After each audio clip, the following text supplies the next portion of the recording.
I'm Carol Cohn, and welcome to Purpose 360, the podcast that unlocks the power of purpose to ignite business and social impact.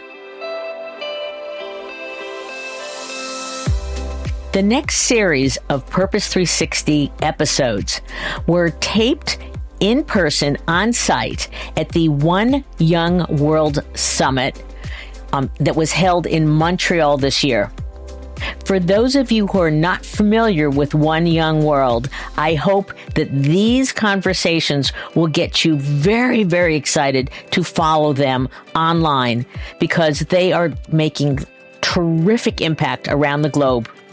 At the conference, there were nearly 2,000 Changemakers, and you have to apply to get accepted to this amazing event. And some leaders at the conference say, it's harder to get into this conference than it is to get into Harvard. Wow.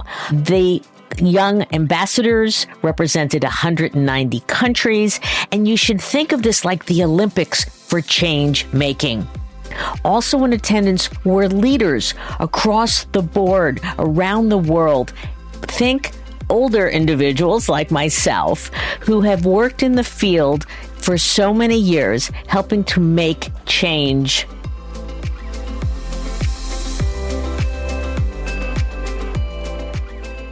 Today, we have another scintillating, dazzling conversation with one of the key delegates at the One Young World Summit, Katie Hodgetts.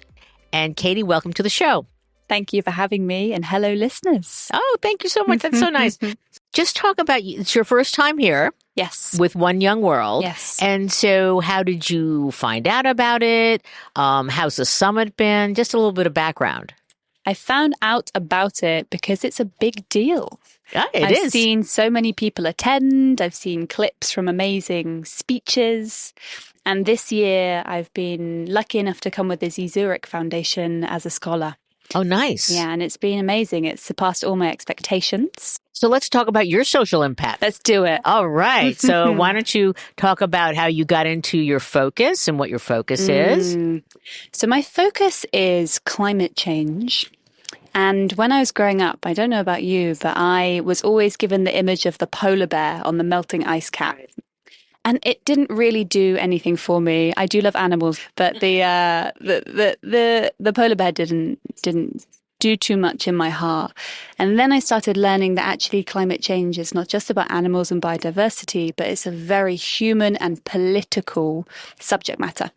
So there is a group of very wealthy people that were obfuscating the climate science so that they could continue making profit for some of these big multinational fossil fuel companies. And in short, what I realized is that my right to a just and fair future was being jeopardized by the profit motive. And that made me feel quite angry. So instead of staying with this anger, I decided to get active. And I joined an activist group in the UK. And then Greta Thunberg also got active. Have you met Greta? I have, yes. Oh, she's amazing. Yes. So Greta and I organized a protest in my where I was living in Bristol.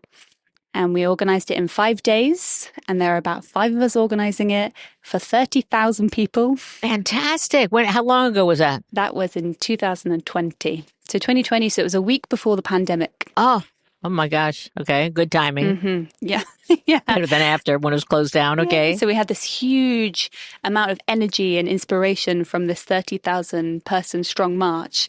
And then we went into the pandemic, which actually for me gave me time to pause and think and re-strategize and think about where is the youth climate movement going and how do we protect it, which led me to set up my organization, the Resilience Project, which is established to fortify a generation of climate leaders. Fabulous. Good name. Thank you. Okay, so we're 4 years later. Yes. And so I'll talk more about the Resilience Project and the progress you've made.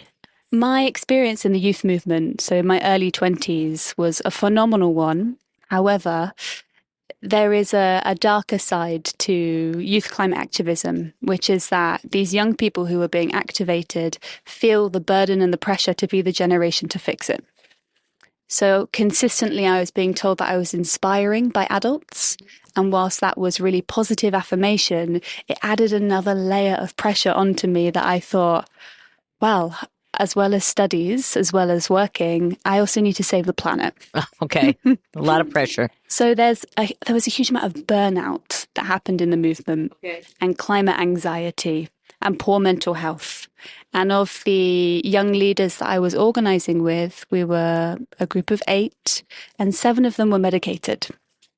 To deal with this extraordinary pressure of being born into a crisis that you didn't create and feeling like you need to change it when you don't really have the tools or the communities. I myself experienced a burnout because I was co-founding different movements. Over 2 years, I mobilized over 80,000 people for climate action. Extraordinary, right? But I really struggled to switch off. And my burnout led to me taking a step back from climate activism actually for a year. And that moment with Greta was one of the first things that I came back into. And then we had the pandemic. And I thought, it is so unfair that all of these millions of young people are stepping up for their planet to be custodians, and they're being met with despair and hopelessness and mental health breakdown. And nobody's doing anything about it. Enter the Resilience Project. Great name. Great name. Now I have better understanding of the context. So the organization is working to mitigate the high levels of climate anxiety and burnout, to help young leaders develop their sense of leadership so they can be in green careers for their life, not just for 1 year or 2 years. We need their talent and we need their tenacity and we need their power for the long run.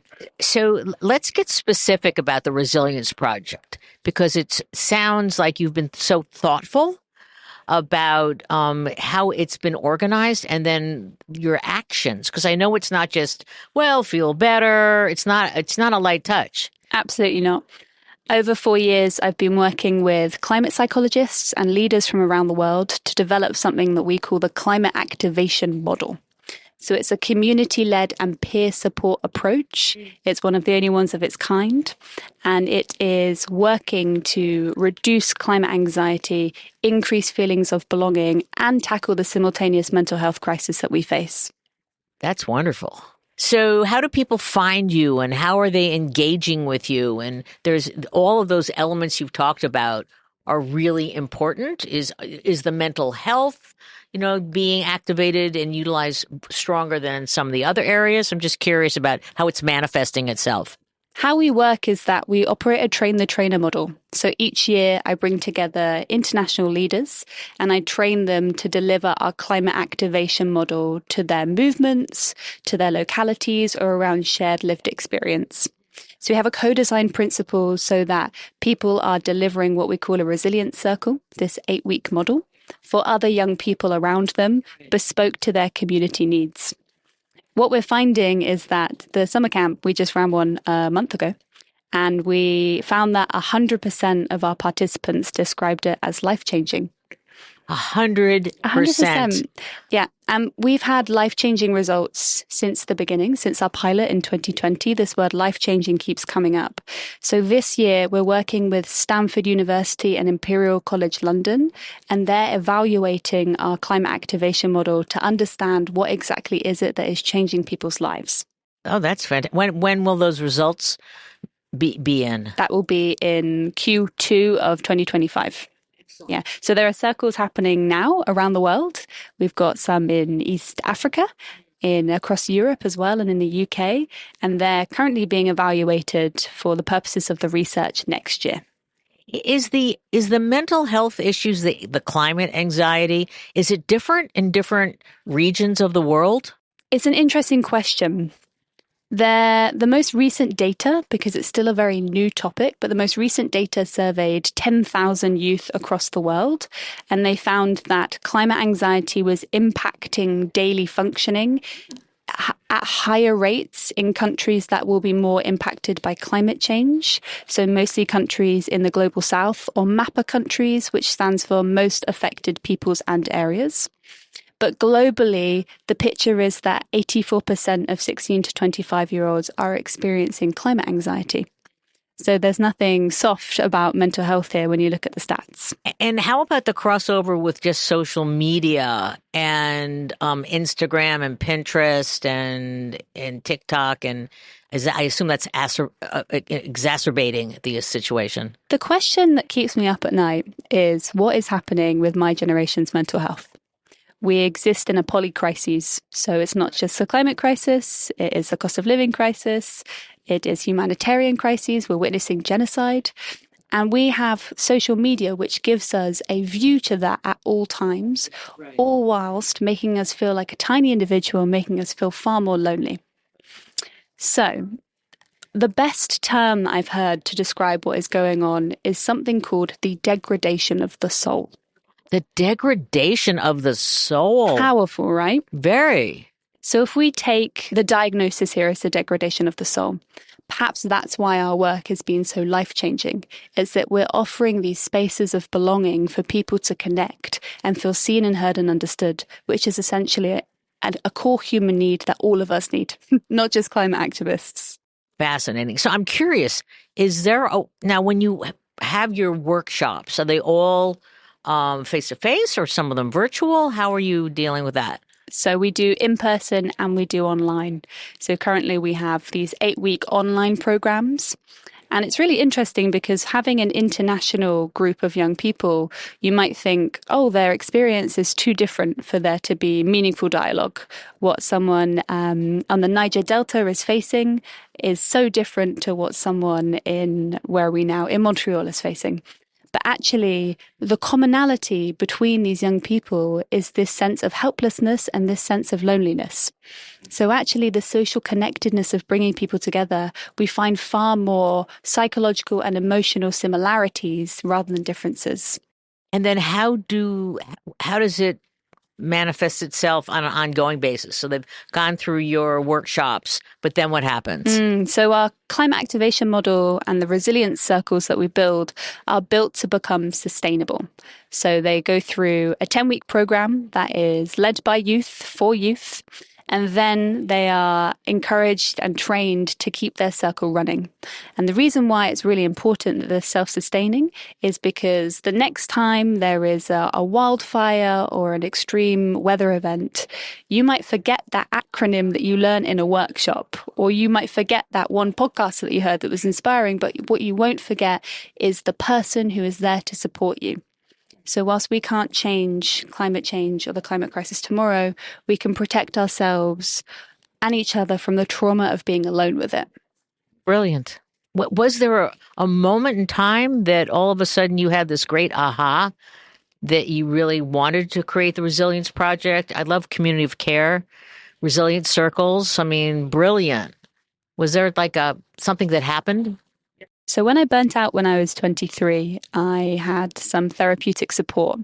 During that support, we were working through the pressures that come with being a climate activist. And the therapist said to me, "What is it you want?" And I burst into tears and I said, "I just want to make daisy chains."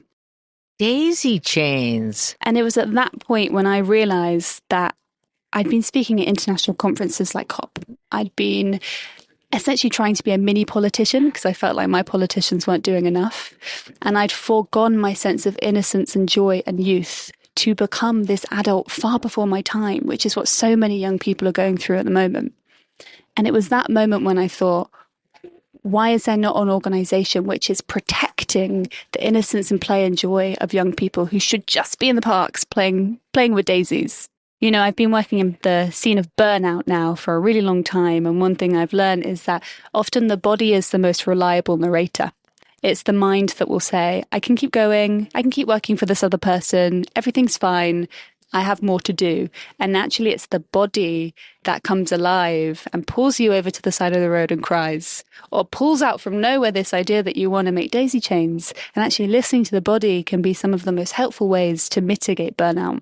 Quite amazing. So do you touch upon finding your personal purpose in any of the Resilience Project work? Climate activation is a journey which takes us from inner to outer.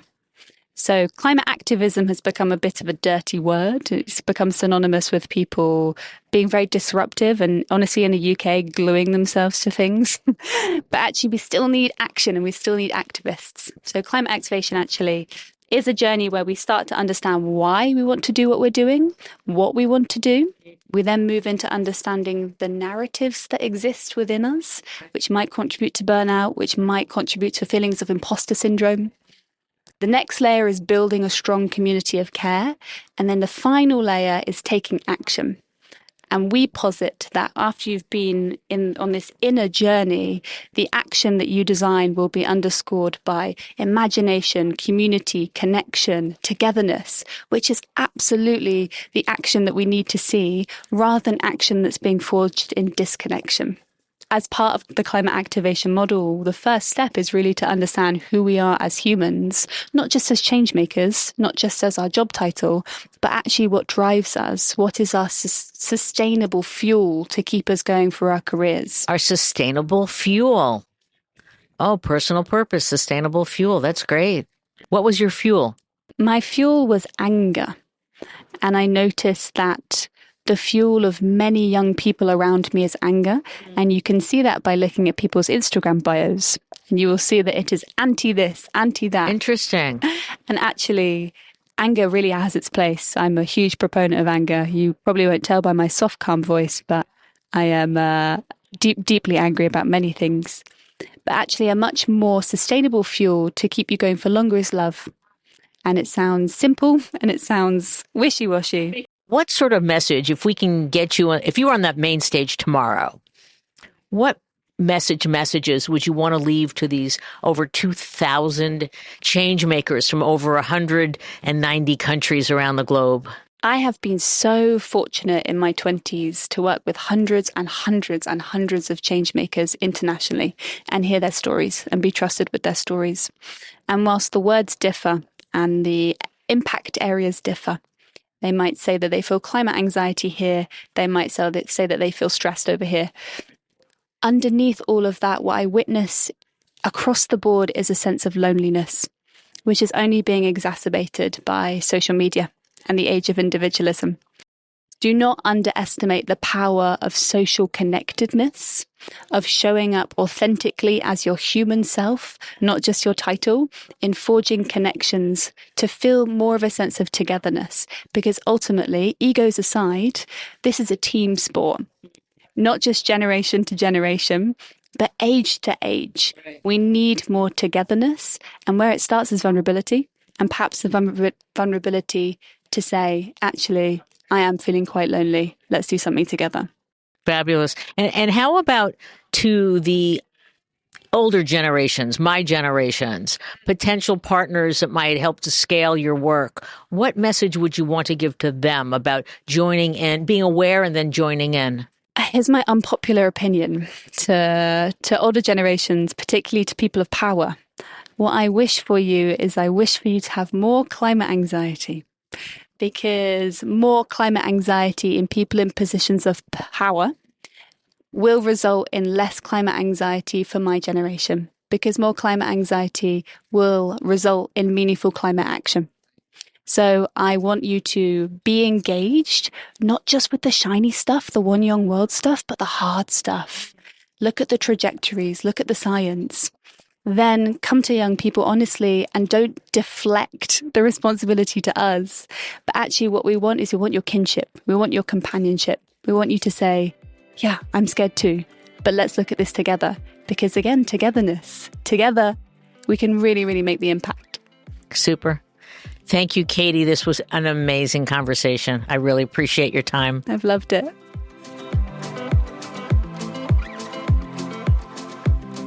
Today at the One Young World Summit, I'm going to be talking about a very important issue, and that's health equity, especially in Africa. With me is my guest. My name is Dr. Babatunde Adewumi. And thank you for joining me. And tell me what kind of doctor you are first. Let's just start with that. And then I want you to talk about your organization, Quinta Healthcare. Okay. So like I said, my name is Dr. Adewumi Babatunde. I am the founder of Quinta Health. I'm a public health physician.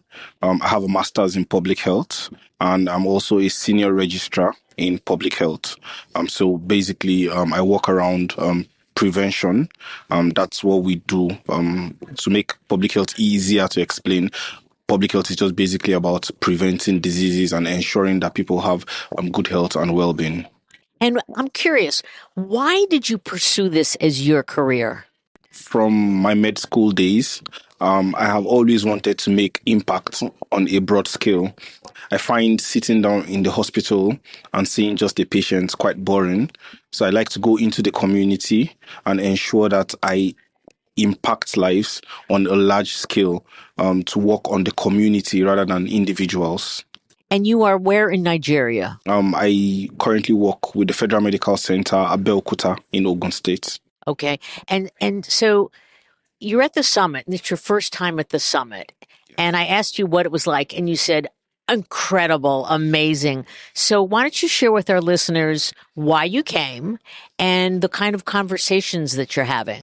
I got introduced to One Young World by a friend of mine, who knows about the work that I do with my organization. So he said, why don't you apply for this? And I just got a rejection mail, actually, from another organization. You got a rejection? Yes. Oh. From another organization. I think I applied to like 3 organizations, and he brought that and said apply, and I said, what's One Young World? And he said just do it. So, okay, just do it. Yeah, so I applied. He nudged me to do the application process. I applied and then I got in. So it was after I had gotten in that I knew how huge One Young World was, and because of the rejection I had gotten before, it clouded like my eyes, and I actually didn't even research it because I didn't want to put my mind to it and now not get chosen again. So, but when I looked at One Young World and the impact that One Young World has made in the lives of young people, young leaders worldwide, I felt grateful that I'm part of this, and it was something like a dream come true for me. Oh, that's wonderful. And so why don't you share with our listeners what Quinta Healthcare, what you focus on, because it's a lot about women's health and health equity. Yes, so Quinta Health deals with female sexual and reproductive health. We screen women for both breast and cervical cancer. I think I read you up. You did something about breast cancer also. Yes, we did. Yes. Yes. All right. So what we do is we have a mobile clinic. We go around to underserved communities to screen women for both breast and cervical cancer. And for those who have cervical dysplasia, right there on the spot, we treat them. Okay. Because the World Health Organization has a program called See and Treat. Okay. So we use visual inspection with acetic acid to screen them, and then we treat those who have cervical dysplasia there and there on the spot. And we also create awareness. We are advocates for the human papillomavirus vaccine, which also prevents cervical cancer. And we've given women across Nigeria 500 doses of that vaccine. We've screened about 8,600 women for cervical cancer, and we've treated 787 women for cervical dysplasia. And we also use social media to create awareness for women to get screened, and we also advocate with government. And one very important part of our job again is that we serve as technical partners to state governments and non-governmental organizations to ensure that they have permanent screening centers in their states. And one notable work that we have done is in Gombe State in Nigeria, that's northeast Nigeria, where we have set up 11 centers in conjunction with an NGO and the state government, and those 11 centers have screened more than 10,000 women right now. Oh, that's fantastic. Yes. So you said that being in the hospital is not exciting, so getting out into the community seems like you're having tremendous impact. Yes. And so are you meeting colleagues here that you can talk with about scaling additional scaling of your work? Yes, absolutely. I met a young man who is doing excellently well. He's a lawyer, but he's also interested in breast and cervical cancer screening. He's from the Caribbeans, so we have spoken on how we could collaborate. I also met a lady from Peru. Okay. Who is also doing something in the area of sexual and reproductive health. So I believe that one of the things that One Young World does is I connect people of like minds, brings great minds together, and finds a way to ensure that we could work together and ensure that we compare notes and also share ideas with one another. So yes, I have met quite a number of people that I have spoken to. I also met someone from my country, Nigeria, and I'm talking to him about how we could use AI to make the cervical cancer screening that we are doing better. So I'm also open to meeting several other people, and I know that these connections that we've made would last quite a long time and would be able to make impacts together. That's very exciting. Thank you. Yeah. So how about you've got some colleagues back home in Nigeria, and they're in social impact, ideally in healthcare. And what would you say to them to convince them that they should enter and come, and hopefully they'll get accepted to come to the next One Young World Summit? I am going to be an advocate for One Young World the moment I get back. I have young people that look up to me, and I have a lot of volunteers in my organization, about more than 66 of them that work with me, and we tour around the country together. I'm definitely going to be the one to help them with the application process, because I see that my mind is open, and I'm blown away by how organized the event is, the quality of people that are brought to speak to us. Like yesterday at the opening ceremony, there were great speeches, like amazing speeches. They're wonderful. Yes, very wonderful people spoke to us. This morning, I also saw the South African woman who started a school for people for free in South Africa. So all these things, apart from the people that I'm meeting, the speeches, the environment, the organization of One Young World has opened my mind. And I'm going to go back to my country to ensure that people who look up to me also come down for this program, and even my colleagues. That's fantastic. That's really great. Now, how about, you're sponsored by government? Do you have any sort of corporate sponsors? I mean, what would you say to the government in Nigeria or corporate sponsors to help you grow the work that you're doing? Yes, so that's another aspect that I'm looking forward to, especially here in One Young World. The work that we are doing is important because every 2 minutes, one woman worldwide dies from cervical cancer. And in my country, about 8,000 women die from cervical cancer every year. And that's just like a tip of the iceberg, because most people don't even present in the hospital. So the numbers could actually be much more. So I am calling on government, corporate organizations who are interested in female sexual and reproductive health, especially preventing breast and cervical cancer, to support Quinta Health's work. We have a track record. We have been doing quite amazingly, and we are a credible organization. We keep our records properly, and yes, people can attest to the fact that we are doing amazingly well in Nigeria. So to ensure that the work goes well, and even to leave the shores of Nigeria to Africa and the world, I would be happy to have people who come sponsor the work that we are doing and invest in the health of women, because women are actually very productive people, and in Africa, women hold the family together. Right. And when a mother dies, the whole of the family is in disarray. So saving one woman for me is something that gives me joy, because I know that when you save one woman, you save a nation. That's beautiful. Well, thank you so much. I'm so glad that you got selected to come to One Young World. And then I know you're going to go back and you're going to be an amazing ambassador. Thank you so much. You've come to the summit, you're meeting lots of people. So what advice would you give to potential social impact entrepreneurs back home who are thinking about, well, maybe I want to get into healthcare or maybe education or something like that? But what advice would you give them? Okay, so I'm going to say just do it. Like I was told, my impact journey started with me just being on my couch in my room after my youth service, and I thought to myself, how can I impact people? Coupled with the fact that I had lost someone to cervical cancer, and I started. It wasn't pretty easy from the beginning. It wasn't a smooth journey, but I can say that now I look back and I'm happy. So even if you don't get noticed, I've been doing this for the past 7 years and nobody has like really noticed us or given us an opportunity. Even if nobody notices you, people are watching, and the impacts that you make would actually give you joy at the end of the day. So if anybody who is listening to me, like a young person, I'll just say to the person, just do it. Just do it. Yes. Marvelous advice. Yes. And keep doing it. Great. Thank you so much. Yes, it's my pleasure. Thank you.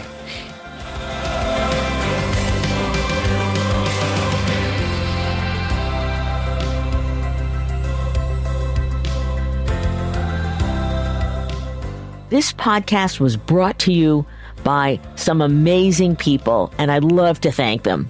Ann Hundertmark and Kristen Kenny at Carol Cone on Purpose, Pete Wright and Andy Nelson, our crack production team at True Story FM, and you, our listener.